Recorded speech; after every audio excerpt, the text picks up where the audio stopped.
My name is Elaine Foster, and I spent years believing that patience could earn love.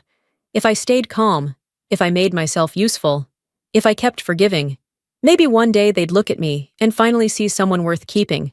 But it doesn't work that way. Patience doesn't soften cruelty. It only teaches people how far they can push you before you break. Tonight, sitting at that long table, while my own sister laughed about me like I wasn't there, I felt something inside me shift. It wasn't anger, not exactly. It was the moment I understood I couldn't keep trying to belong in a place that kept proving I didn't. So I stayed quiet. One last time. Not to keep the peace, but to mark the end of it. They don't know it yet. But the next time they hear my name, the silence they taught me will be the one thing they can't escape. It was Christmas Eve when I went back. No call ahead, no warning. But I didn't think I needed an invitation. I still believed that family was something you could come home to. The rain hadn't stopped since my flight landed in Atlanta. The storm that had chased me for days still clung to my coat, heavy and cold, like something I couldn't wash off. I caught a cab straight to my mother's house, the same white two-story that had once felt alive with noise and warmth. This time, the windows glowed like they belonged to strangers. Through the glass, I saw laughter, crystal glasses raised, a camera flash, Charlotte in a red dress, spinning for her audience. She had the kind of confidence that fills a room. I had the kind that makes one go quiet. I pressed the doorbell. Nothing. After a long pause, I opened the door myself. My mother turned, startled, a glass of wine in her hand. "Elaine? You actually came?" There wasn't a single trace of joy in her voice. No one else turned, 20 guests, and not one of them noticed the mud on my boots or the exhaustion in my face. Charlotte's eyes skimmed over me like I was part of the furniture. I slipped off my jacket, found a corner chair, and sat down. A woman I'd never seen leaned toward me with a polite smile. "Are you one of Charlotte's friends?" I swallowed the truth, forcing a nod. They didn't mean harm, but the ones who should have remembered me, they were the ones who didn't. The dinner table stretched farther than it needed to, a white cloth trimmed in gold running down the center like a runway. I sat at the far end, half in shadow, close enough to hear every word, but far enough to be forgotten. The crystal glasses sparkled under soft light, catching reflections of laughter that didn't belong to me. Charlotte stood up to make a toast. Her voice was bright, rehearsed, full of practiced humility. "It's been such a wonderful year," she said, thanking sponsors, clients, and her husband, Ethan, who smiled like he'd memorized his role in her story. Then came the part that landed hardest. She turned to our mother. "And thank you, Mom, for always believing in me, for standing by every choice I made, and for never judging me." Applause followed, warm and approving. My mother's eyes shone, the kind of pride I'd never seen directed my way. I watched her beam, clapping with everyone else, and it struck me, no one even realized I was missing from the speech. Not a single word, not a single glance. The food arrived, colorful but foreign. Grain salads, tofu mousse, and something green that tasted like air. The roast my mother used to make every Christmas. Gone. When I asked about it, Charlotte just smiled, slicing her lettuce with perfect grace. "Red meat causes inflammation. Didn't you read that?" I nodded, chewing quietly while a couple at the table began chatting about the storm in Montana. "Did you see that story on the news? A female pilot rescued an entire school before the avalanche hit. They called her the Blizzard Angel." The nickname drew a few laughs, admiration thrown casually around the table. For 1 second, I froze. Then I looked down at my plate, pretending to smooth my napkin. It was only a heartbeat, but it was long enough for the truth to land heavy inside me. They were talking about me. Me, sitting right there, invisible at my own family's table, while strangers celebrated a version of me they didn't even know existed. The sound of their laughter faded, and memory took its place. I remembered another winter, my first night flight during training. I landed wrong, hard, my leg twisting under me. I could see the bone pressing through the fabric of my suit. I called home again and again, but no one answered. Later, I learned they'd been celebrating Charlotte's birthday that night. No one even noticed I hadn't come home in 6 months. Charlotte had always been the favorite. The soft curls, the recitals, the dresses that made my mother cry with pride. I was the difficult one, The girl who asked too many questions and never smiled right in pictures. Back then, I used to stand in the hallway, tracing my finger along the edges of her trophies, wondering if love had a measurement I hadn't been told about. Tonight, that old ache came rushing back. My eyes drifted to the living room wall, where a new family portrait hung in a gilded frame. Everyone was there: my mother, Charlotte, Ethan, even the dog. I wasn't. When a guest asked about me, my mother laughed softly. "She's hardly ever home, so we left her out." The words landed quietly, almost kindly. That made them worse. I sat there, feeling my throat tighten, my pulse echoing against the rim of my glass. I didn't need flowers, or gifts, or a toast.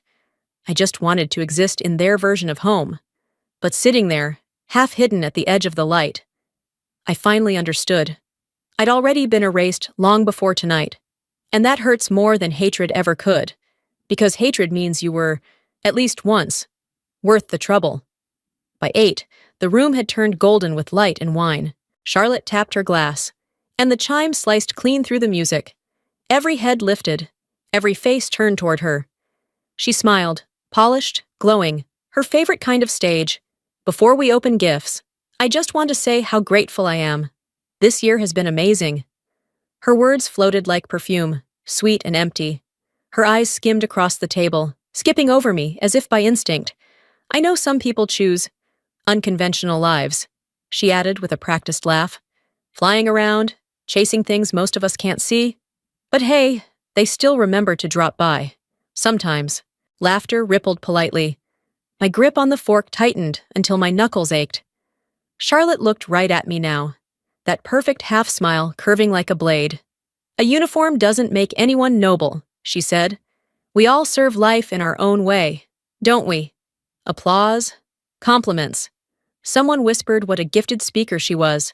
My mother clapped too, her eyes shining with pride that had never been mine. I sat still, breathing through the noise. Charlotte always needed to win the room, and I, sitting there in my creased uniform, was her prop, proof of who she wasn't. The laughter grew louder, the glasses fuller, and somewhere between the clinking and the jokes, I felt the last thread of patience snap. Then Ethan spoke. His tone was quiet, uncertain, but it cut through everything. "Sorry, but that pilot on the news, Blizzard Angel, that was you, wasn't it?" The fork slipped from my hand. Charlotte froze, color draining from her face. "Ethan, what are you doing?" He hesitated. "Her name was Foster," he said. "She looked a lot like your sister." 20 heads turned. My pulse thudded in my ears. The laughter died, leaving only the hum of the heater and the faint sound of someone's glass trembling. I rose slowly, not to argue, not to prove. I reached into my pocket and placed a small silver insignia on the table, the one with wings carved into frost. "Yes," I said. "Blizzard Angel is me." My mother gasped. I didn't let her speak. I flew through 3 states in that storm. 14 people survived. 10 were children. They don't know my name, but they remember that call sign. And tonight, I sat here for hours, invisible. So thank you for helping me see clearly. Charlotte laughed, brittle and sharp. "How heroic. But who asked you to explain yourself?" Ethan's voice, quiet again. "No one." But no one should have made her a joke. Her face stiffened. "You're taking her side?" He didn't answer. From the end of the table, Walter, my father's old friend, stood.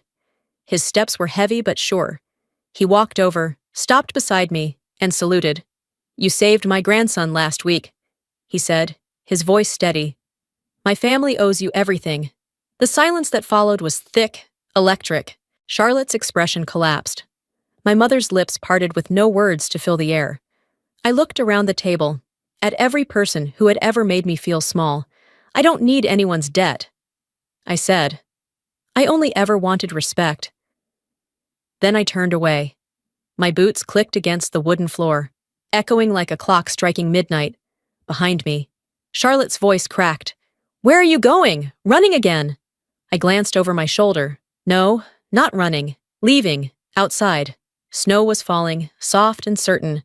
Through the window, I saw Ethan stand, set his glass down, and follow me with his eyes. For the first time all night, the silence belonged to me. The cold hit me the moment I stepped outside. My breath turned white in the air as I walked down the porch steps. Behind me, the music still played, muffled through the closed door, but the laughter had stopped. For the first time that night, the house sounded like what it truly was: hollow. I thought walking away would feel freeing. Instead, it felt like standing alone in an empty cockpit mid-flight, quiet, suspended, dangerously still. I hadn't reached my car when I heard my name. Elaine, wait. My mother stood at the doorway, a shawl thrown over her shoulders, eyes red and shining. I couldn't tell if it was from shame or from the wine. She came closer, shivering. I didn't know you were coming. I thought you were still out in Montana. Her voice broke on the last word. I stopped, but only because the sound of it reminded me how many times she'd said nothing at all. Not knowing has always been your gift, I said quietly. You didn't know when I broke my leg in training. You didn't know when I got promoted. You didn't know when I nearly died in that storm. And now you didn't know I came home. She lowered her head. I didn't mean to. Worse than meaning to, I cut in, is knowing and staying silent. Footsteps clicked against the porch behind her. Charlotte appeared, still wrapped in her red dress. Makeup perfect, fury burning through it. Oh, perfect, she sneered. Another grand speech. You've always loved being the victim, haven't you? I looked at her, calm now, strangely detached. No, Charlotte, you're the winner. You always were. You just never realized tonight's applause wasn't for you. Her mouth opened, but no words came. Ethan stood in the doorway behind them, frozen in the dim light, saying nothing, watching everything. My mother reached out, voice trembling. Don't go! It's Christmas! Not anymore, I said. This is the last time I'll ever come home. I walked toward the car. The wind rose around me, snapping the last bit of warmth from the air. The door closed behind me, with the sound of something ending. Halfway down the street, my phone rang. Unknown number. For a second, I almost ignored it, then answered. It was Walter, the veteran from dinner. His voice was steady, low. Thank you for staying silent when you could have shouted, he said. You don't need them to know your worth. The line clicked dead. I set the phone face down, the screen black, and for the first time in years, I didn't cry. I woke up in a cheap motel outside Athens. The sheets smelled of bleach and loneliness. My phone blinked with new messages. 20, maybe more. Mom. It was all a misunderstanding, sweetheart. Charlotte. You humiliated me in front of everyone. You owe me an apology. Ethan. I don't know what to say, but I think you weren't wrong. I dropped the phone onto the nightstand. The silence afterward felt heavier than the storm outside. By mid-morning, I was driving toward the old airfield on the edge of town, the place where I'd first learned to fly. The hangars were rusted, the paint on the walls peeling. On one wall, almost erased by time, someone had once scrawled a line in red paint, "Fly even when they doubt." I touched the faded words, the paint rough beneath my fingertips. Back then, I thought it was just a slogan. Now, it was the only rule I had left. The wind hissed through the broken windows as I sat on the edge of the runway, staring out at the mist rolling across the field. That was when my phone rang again. Ethan. His voice was barely a whisper. Charlotte's falling apart, he said. Someone recorded last night. She's terrified it'll leak. I thought you should know. I watched the fog move like smoke across the tarmac. I don't care, I said softly. I don't want revenge. I just don't want lies to win anymore. After he hung up, I sat there a long while, listening to the hum of the wind until my phone chimed with a new email. It was from headquarters, a request for me to train a new rescue unit in Alaska. I didn't think, I just hit reply. Yes. By noon, I was driving back through the city one last time. I stopped at my mother's house, the driveway still marked by faint tracks in the snow. She opened the door, eyes swollen, voice hoarse. Charlotte asked me to apologize for her. She murmured, she lost her sponsorship deal this morning. I nodded. Everyone lost something last night, Mom. The difference is, I finally lost the need to stay. I placed my father's old watch on the kitchen table, the only thing I'd ever kept from him.